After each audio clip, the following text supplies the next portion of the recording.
es consultor político. A ver, Jorge, comienzo por vos. El dólar, después de los anuncios, ha bajado si comparamos con el último cierre. ¿Esto es así? Sí, bajó. El último cierre es 57, la semana había estado en 59. Es esperable, porque la verdad que el dólar por encima de cerca de los 60 es un valor muy alto. O sea, es muy difícil que eso que siga subiendo por encima. Creo incluso personalmente que el Banco Central en su momento, digamos la semana pasada, lunes, martes, podría haber mantenido el dólar en 51,50, que era el techo de la banda de no intervención, y no sé por qué no lo hizo. Ahora ya es tarde, pero creo que incluso un dólar de 50 era sostenible. Por encima de 50 es más que sostenible. Jorge, voy a retomar una frase que recién le respondí a Sanlaris, a nuestro compañero. No hay plan B. ¿Está bien que no haya plan B? Lo que pasa es que había un plan A, que era el plan el económico del gobierno, que lo tenía firmado en un acuerdo con el FMI, que era estabilidad cambiaria y equilibrio fiscal. Bueno, el plan B es esto, parece, se rompieron las dos cosas. No se respetó la estabilidad cambiaria y ahora se bajan los impuestos, con lo cual se pone en riesgo el segundo objetivo, que era equilibrio fiscal. Entonces, sí, evidentemente no hay plan B, estamos en el plan B, parecería. Ahora, Gabriel, Macri tiene 2 meses para revertir un resultado personal que parece irreversible. ¿Qué crees vos? Yo creo que perdieron 5-6-0 en un partido de fútbol. Digo, ¿qué es lo esperable a partir de ahora? Primero hay un shock inicial muy fuerte, luego un rediagnóstico, una alineación de tropa, cambiar los mensajes, buscarle qué es lo que pasó, y a partir de ahí salir a competir en el partido de vuelta. ¿El partido de vuelta qué hay que hacer? ¿Hay que ir al frente a hacer campaña o mejor estar tranquilos para que las tribunas no se me incendien? Y creo que este es el concepto que se está manejando en la campaña. Primero es retomar el control y luego tratar de ver si hay alguna chance. Me decís, ¿es difícil? Yo creo que es muy difícil revertir un resultado de este estilo y salir de frente a combatirlo cuando es tal la dificultad y tanto el riesgo que tenemos como país. Por eso me parece que estas semanas van a ser claves, buscando el plan A o el plan B, o ya quizá el plan C en este momento, que sea retomar nuevamente el control de una crisis que no se viene controlando hace muchos meses, no 2-3 meses. ¿Crees que políticamente se equivoca cuando él le echa la culpa al votante? Y te digo esto porque estuve charlando con gente cercana que no votó a Fernández y que a las claras había interpretado de que había sido una decisión de este gobierno, que el dólar trepara hasta donde trepó y la inflación y las consecuencias que trae esto. ¿Cuál es tu lectura? Creo que lo reconoció el presidente en ese sentido. Me equivoqué, digo, la autocrítica de un presidente es algo poco habitual, pero en este caso sucedió en un sentido, no diría que esté mal. Digo, colocó la escucha y el autocrítica en primer plano o en segundo plano quizá, porque lo dijo un par de días después. El primer impacto fue quizá muy impulsivo. Uno tendería a decir, ¿por qué este demasiado impulso para el domingo lunes? Post paso, ¿no? Sí. Pero creo que colocó la autocrítica y la escucha en primer plano. ¿Eso es creíble en este momento que es electoral? Uno tiende a pensar por qué no lo hizo en los 14 meses de crisis. Ahora, cuando todos los índices Jorge, bajaban. Devaluación, y esto significa que se agrava la recesión en la Argentina, sabiendo que la inflación, hoy lo dijo Sanlaris, en agosto va a ser alta, pero en septiembre también. Sí, a partir de ahora, los 2 meses que vienen, yo creo que el dólar ya no va a ser el problema. El problema va a ser la tasa de inflación. Vamos a estar con la noticia de que la inflación va a ser muy alta, más alta de lo que venía siendo, que va a pasar el 60% anual. Y el otro gran tema de noticia va a ser el tema de la sostenibilidad de la deuda argentina. El 88% de la deuda argentina está en dólares. Y ya había muchas dudas de que si era pagable con un dólar en el techo, o sea, 51,50. Con un dólar en 58, 59, las dudas obviamente que se agrandan. Bueno, yo te diría, a partir de ahora no vamos a hablar tanto del dólar, vamos a hablar más de inflación y qué va a pasar con la deuda externa de Argentina. Hubo un nuevo contacto entre el presidente y Alberto Fernández, en donde de alguna manera lo que se deja ver de esa conversación es que había una preocupación de Mauricio Macri por los dichos de Alberto Fernández respecto de reestructurar deuda de los privados. ¿Qué implicancia tiene ese punto concretamente sobre el mercado y sobre la economía argentina? Más allá de cuáles sean los anuncios o las palabras de la gente de la oposición, en los mercados internacionales saben bien de que había muchas dudas sobre la posibilidad de cumplimiento con 52, se generan muchísimas más dudas con un dólar en 57, 58. Entonces, puede ser que reavive más algunas palabras de la oposición, pero no son esas las que ponen las dudas en los mercados internacionales. Yo quería aprovechar los invitados y el área de experiencia de cada uno, a ver si podemos unir política y economía.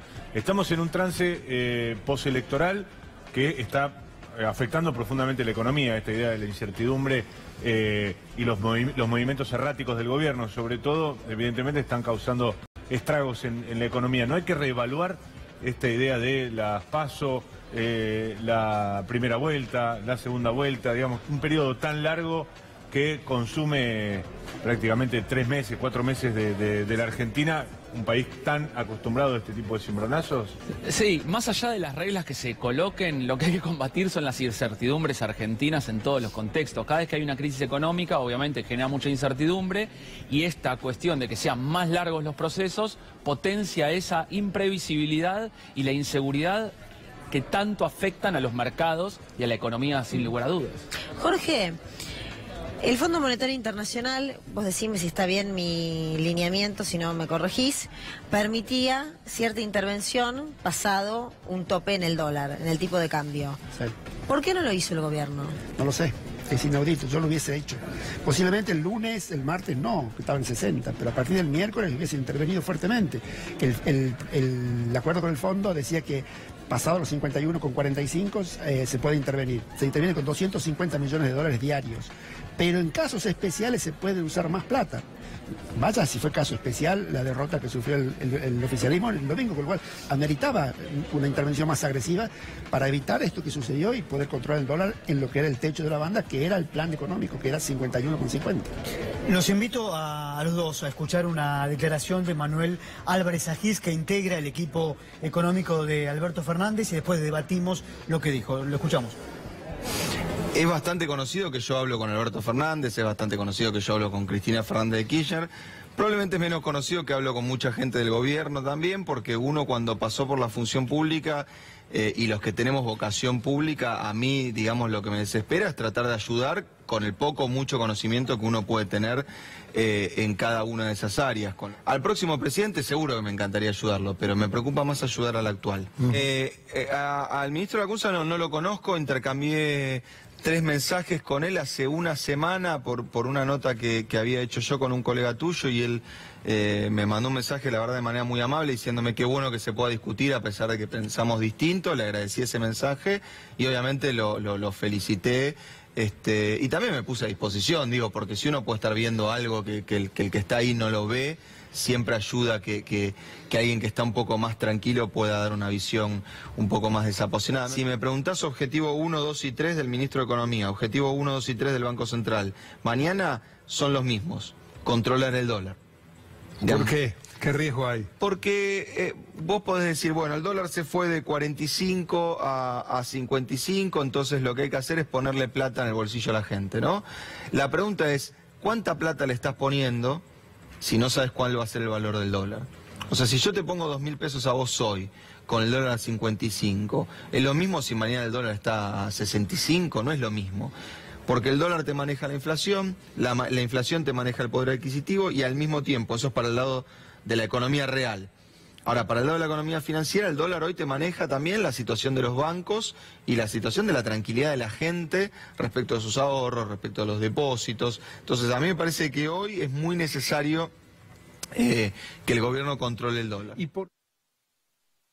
Bueno, a ver, Jorge, su opinión sobre lo que acaba de decir Manuel Álvarez Agis, pero también preguntarle si hoy no tuvo sabor a poco, tanto la declaración de Lacunza como de Sandleris en el Banco Central. Coincido con las declaraciones del exministro en el sentido de que hay que preocuparse por el dólar, de controlar el dólar, pero yo sumaría de que el dólar es muy controlable en el nivel que está. ya era controlable en 51,50, es mucho más controlable en 57. Esperemos que lo controlen. Y respecto de que las declaraciones del nuevo ministro, la verdad que no tiene mucho para ofrecer, porque no tiene mucho espacio. Cuando el dólar, él mismo dijo, el dólar está muy sobrevaluado, el dólar. Eso significa que va a tener una aceleración inflacionaria y no tiene poco para hacer con eso. Con una tasa de interés del 74%, antes el gobierno subía la tasa de interés para aplacar un poco la inflación, pero tampoco se va a poder.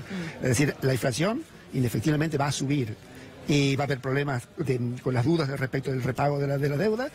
Va a venir el tema tarifas también, pero cuando suben los dólares se encarecen las tarifas. Entonces, tiene poco para decir también.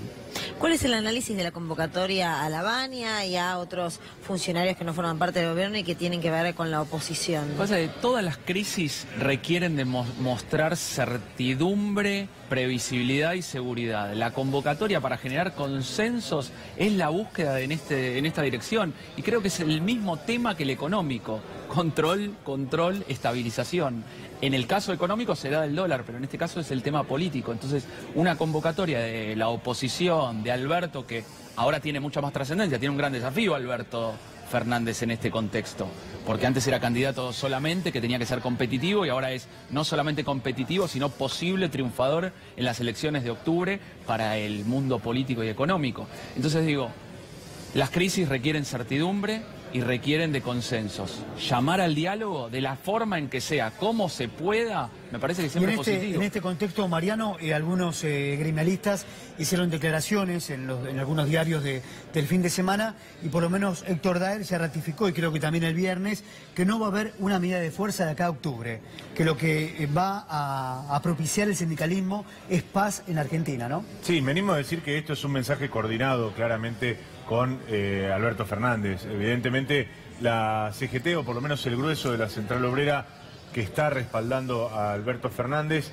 se ha reunido en estos días, ha tenido contactos con Alberto Fernández y con su equipo, y lo que han acordado es, bueno, no movamos el bote, no generemos más incertidumbre, no colaboremos a este clima de volatilidad que se nota en los mercados con un elemento que hasta ahora no está presente, que es el de la conflictividad laboral. Y evidentemente eso está muy presente en la CGT, en algún sentido también en los gremios que están por fuera de la CGT, que están orientados por Hugo Moyano en el Frente Sindical. Vos fíjate que en ningún caso se ha declarado una medida de fuerza. Hay una instancia de conflictividad creciente y constante, por ejemplo, en el sector aeronáutico, uno de los que mayor cantidad de noticias dio por conflictos en los últimos años, y sin embargo no hay ni visos de una medida de fuerza. Creo que también los movimientos sociales firmaron una tregua con el gobierno de acá hasta octubre. Gracias, Mariano, y gracias a los invitados. Por favor, un placer. Muchas gracias.